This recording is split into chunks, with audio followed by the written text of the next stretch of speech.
About ready to go? I am about ready to go. Right now I'm just cleaning up the mess that the cats made. Yeah. Their litter, my goodness. But yes, I'm ready to go. The inside is ready. Is the outside ready? The outside is ready, yeah. Oh my gosh. Someone does not want to go. Yeah, it's funny. We always get asked how our cats, handle traveling so well. Well, Butters doesn't. Yeah. She does not handle traveling well. And now we have to travel for 3 days. She's gonna be so grumpy. She doesn't even know what she's in for. Well, not only does she not really want in the truck, but she also really wants out to explore. I know, she wants them both, and she just can't get both today. Yeah. Sorry, Butters. You gotta stay in the truck for the next 3 days, at least. Yeah. This one, though, she's ready to go. She's always ready to Sweetie go. girl, are you ready to go? You're always ready to go, big pup. Yeah.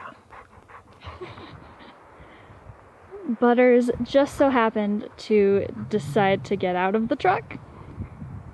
But she's such a good kitty, she just comes right to David. No big deal.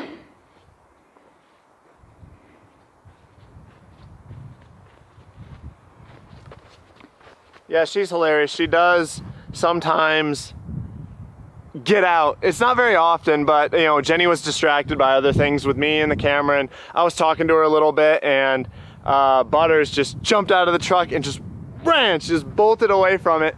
Thankfully not too far, and yeah, like Jenny said, she is such a great cat that even though she doesn't have a harness or a leash or anything, as you walk up to her, she doesn't get scared. She doesn't try and get away from you. She's just like, oh, hey, you're here. Let's explore together, And so yeah, I just kneel down and I'm like, well, come here, kitty, and she just comes on up and then does that. Yep. I'm sorry, Butters. You got to go back in the truck, big girl. Oh, I know. I love you too. What? She just wants to explore, Daddy. I'm sorry, big girl. Aww. It's a travel day, not an explore day.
All right, we've got just 2 stops to make before we can actually really get on the road. First one's food, and I have been fiending for some Philly cheesesteak sub for a while now. So we got Firehouse subs. And Butters. Butters. Photobombing, and we got one more stop to make. And the second stop before we can finally get going is to get water. We were perfectly timed the water from leaving our campsite. We ran out of water just the night before. Well, I guess it wasn't perfect because we wanted to take showers before we hit the road, but oh well. So thankfully there was a Maverick gas station right off the interstate near our campsite. So we're getting some water. We're not filling it up all the way, just having enough for the trip home. And then it's 1,800 miles to home. Oh, I guess we're not saying where we are starting and ending. We are starting our trip in the Dixie National Forest in southwest Utah, and we are driving all the way to Fort Wayne, Indiana. It's 1,800 miles. It's gonna take us about 36 hours of driving. We're not doing it all at once. We're gonna stop along the way, so don't worry too much. Traveling home is very bittersweet. We love it when we make it into a national forest where there's nobody around. During winter, when we want to be somewhere warm, we're always surrounded by a ton of people. There's always a ton of traffic, and every attraction we go to is always absolutely packed. And the desert's just kind of meh And for us. Yeah, the desert's pretty meh for us. I do enjoy the desert for about a month, and then it gets old because, you know, there are cacti everywhere and Sweetie wants to stick her face in all of them. So when we finally get into a national forest, like the Dixie National Forest like we were in, it is so nice to just be surrounded by foliage so you can't just see forever. And I don't know why I like that so much, but I really like just like having trees around. And I know that they're not like big pine trees like what we really, really like, but it's close enough. It counted. It counted Yeah. because it's too cold to get into those big pine trees right now. And yeah, it's bittersweet because we're camping how we love to camp. It really truly is our favorite way. And with everything going on with the pandemic, it makes it pretty scary to go into, you know, just to go shopping, going into town. And so going all the way home, we're gonna have to stop at a lot of gas pumps. We're gonna have to, you know, be driving through a lot of towns. We're probably gonna get a lot of fast food because we want to get there as fast as we can. And then being in town and spending multiple weeks in town around our friends and family makes it so that our risk is just so much higher than just being in the middle of nowhere in the national forest. So it's bittersweet because we're leaving what we love for something that is much more unknown right now. But it's sweet because we get to see our family, my parents. We miss them incredibly, and I'm so close to my parents too. Mom and Dad, if you guys are watching, you mean the world to me. I love you guys. Yeah, and David has been wanting to visit his parents for more than just, you know, Christmas, because they flew out for Christmas. They flew out to Washington for Christmas this year. And the last time we saw them was an entire Christmas before that, and we were there for, I think, 2 weeks? 2 or 3 weeks, because it was getting cold. And so this time, now that like it's early spring, it's still chilly, but it's at least getting warm. So hopefully we feel like we can stay a little bit longer and we can visit longer. And you know, David's dad's gonna install a plug for our RV on the side of his house, and David's gonna help with that. So, you know, that's so cool. Like, that's how supportive they are, and it's so awesome, and I'm so excited to go visit with them because they're really, really great people. Bittersweet because we get to see my parents, love them to death, and I can't wait to hang out with them. But we're leaving the place we love most, and that's the National Forest.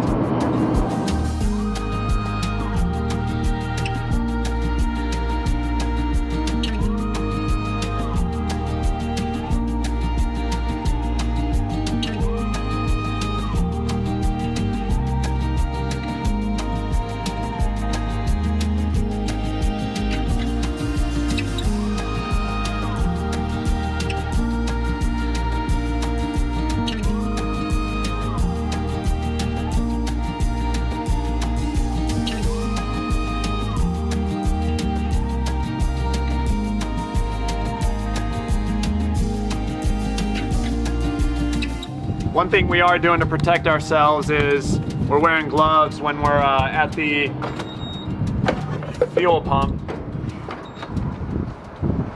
You know, with the whole situation going on, and we're just trying to limit our exposure as much as we can. So we got a glove, touching pumps, because who knows how many people have touched these pumps, right? And who knows whether or not they've got it. So we're gonna be stopping at a lot of gas stations along the way, and we also have masks that Jenny made for us. They're just like bandanas that she's folded together with hair ties that go behind our ears. So yeah, so at least we'll be somewhat protected while doing this. But we're at our second stop. Unfortunately, we're out in the middle of nowhere, so the lower fuel prices aren't really out here. It's $2.49 a gallon for diesel. Hopefully once we get like on the east side of Colorado, we'll start to see those really low fuel prices. David just let Sweetie out to go potty. Oh my God. And I swear, there is like a massive windstorm happening right now or something. It's nuts. It is nuts. There's so much dust in the air. It's raining like crazy all over the place, except right here it's just super, super windy. And yeah, we started this morning at 9:48. Mm-hmm. It is now 3:51. It's about 6 hours. So about 6 hours, and we have gone 200 and what does that say? 286.4 miles. Yeah, so we're getting there. Yeah, we made decent progress. We're just north of Moab, Utah now, so well, about 60 miles from Colorado, sort of. Yeah, and we stopped, we filled up fuel on the truck, we both used the bathroom. David took Sweetie out to go to the bathroom, and we have a litter box in the back of the truck on top of the rabbit's cage. Sweetie's in the way, so you can't really see it right now. So the cats can go to the bathroom when they need to, so we don't have to worry about taking them inside. And the rabbits have a litter box in their cage as well, so we also don't have to worry about taking them inside to use the bathroom. So now that everyone has used the bathroom, and it is not yet dinner time, that's a big pothole right there. Yeah, I know. Right there. I saw it. I saw it. Yeah, so everybody has used the bathroom. We are good to go. Yeah, we've got about 3 hours until our next stop, and that's when we're gonna get food, and all the animals are gonna get. We're gonna get food for the animals too. Yeah, more bottles. Yeah. Yeah. And now we're getting back on the road, so I need a buckle. Yeah, you do. All right.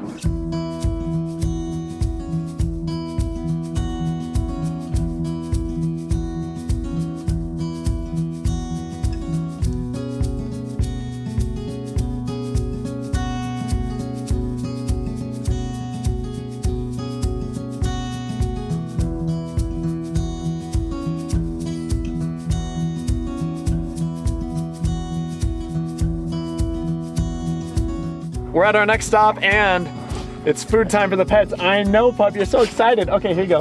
Here you go. All right, I've already got food for Butters. She's already eaten. And there's food for Alley Cat.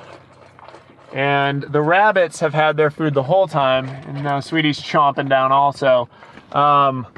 Food for us, though, is a little more difficult right now because when we left this morning, our food supplies in the trailer were essentially zero. So we were really relying on kind of fast food and you know, stuff like that. So there is a McDonald's right next to the gas station that we're at right now. And, you know, unfortunately, apparently in Colorado, it's still just drive-through only for a lot of these fast food joints. So we can't get through there because our truck and trailer, there's no way we're gonna fit through the tight turns that you gotta get through. And their clearance also is too low for our trailer.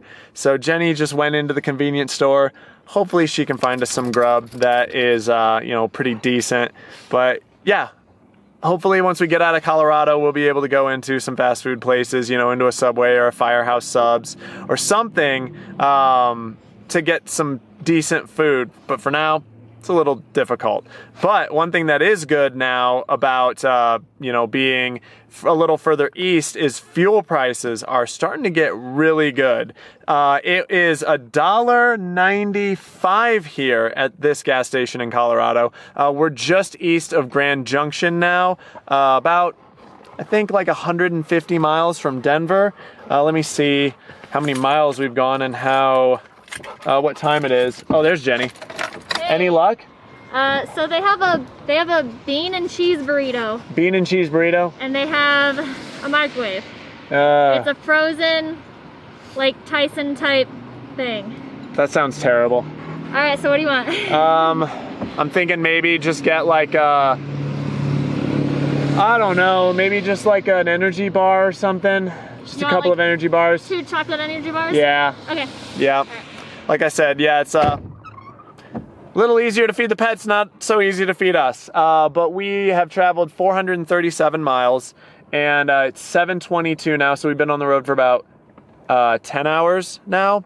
So we're not making the best time, unfortunately. Or no, we've been on the road for about 9.5 hours. So yeah, we're not making the best time because it's been so rainy and the rain has been so heavy. It's been nuts, you guys. I've had to go 45 miles an hour on the interstate where the speed limit's 75 miles an hour. Had my hazard flashers on, but yeah, we are making awful time, unfortunately. And we actually, the reason that we stopped at this gas station is because we just got detoured off the interstate because there's an accident. So we got to go down a state highway that has a speed limit that is even lower than the interstate.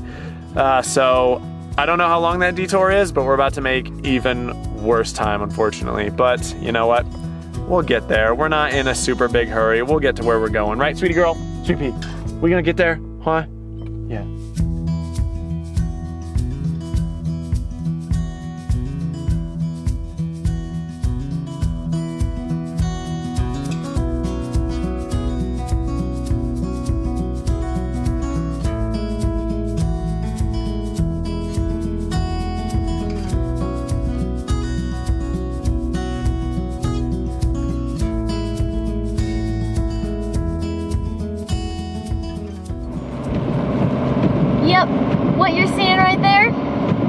that is snow.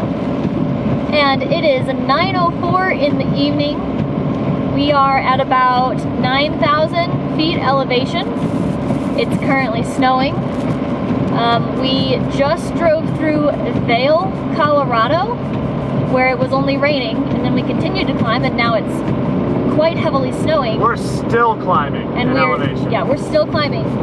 We are still 83 miles from Denver, and I don't know how long it's going to take us to get there, or if we can even get there tonight, or if we're going to have to pull over on the side of the road because of this. We are going 27 mile an hour right now because I don't feel comfortable going any faster. I can barely see the lines on the road. Yeah. Everyone is going really slow. We've got chains on board if we need them. Hopefully we don't need them. Alrighty, that was fantastic.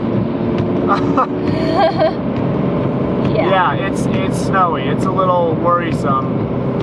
Yeah, hopefully we stop climbing here soon and we start going back down. But yeah, there's a lot of snow. Holy smokes. Yeah, quite a bit of snow. It's very, very slushy, so it's wet snow, so it's not like super frozen. We're still slightly above freezing, thankfully. It's 35 degrees out according to the truck. Yeah. I guess we will see how this goes. Yeah, if we find a rest area though, we're taking it. Yeah, we're just gonna stop in the rest area, pull over, and be done for the night because this is sketchy. Too sketchy. But right now we don't have any safe place to pull over and stop. There aren't any exits anytime soon. We're literally just in the mountains with it snowing. So I guess we'll see how it goes.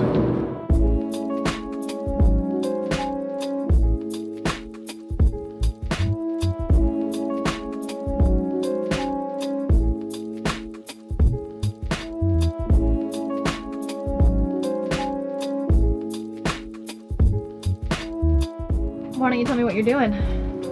Okay, I have no idea how this happened, but we have a, go ahead and shut the door.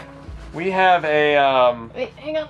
we have a bottle of bleach that we kept under our kitchen sink, and this thing was like full. And brand new. It probably has about this much bleach left in it. I have no idea how, because the cap was on. I don't see any cracks in it. I don't understand how it started leaking, but there's bleach all over the underside in here under our sink. It reeks of bleach in here. I have no idea. I'm just cleaning it up and I don't know. It's so weird. But that's not good. No one wants bleach just everywhere, you know? Definitely not. Yeah, and then we also... sopping wet under here. Oh, gross. And then we've also... we had some towels under there. This has already turned white from it. And this one is sopping wet with bleach. We'll see what fun colors these turn. Yay! Yeah, oh, and on top of that, on top of all of this, we came to a Cracker Barrel here in Denver, Colorado to overnight. It's like 11 o'clock. It's just after 11 p.m. We've been driving all day for over... Alice, no, get out of here. We've been driving for over 13 hours now. And so we pull into the Cracker Barrel, and right as we're pulling in here, a bunch of like teenagers with you know, their like loud cars pull on in right next to us, and they're just sitting there with their cars all on, and Jenny and I look at each other and we're just like, it's gonna be a long night.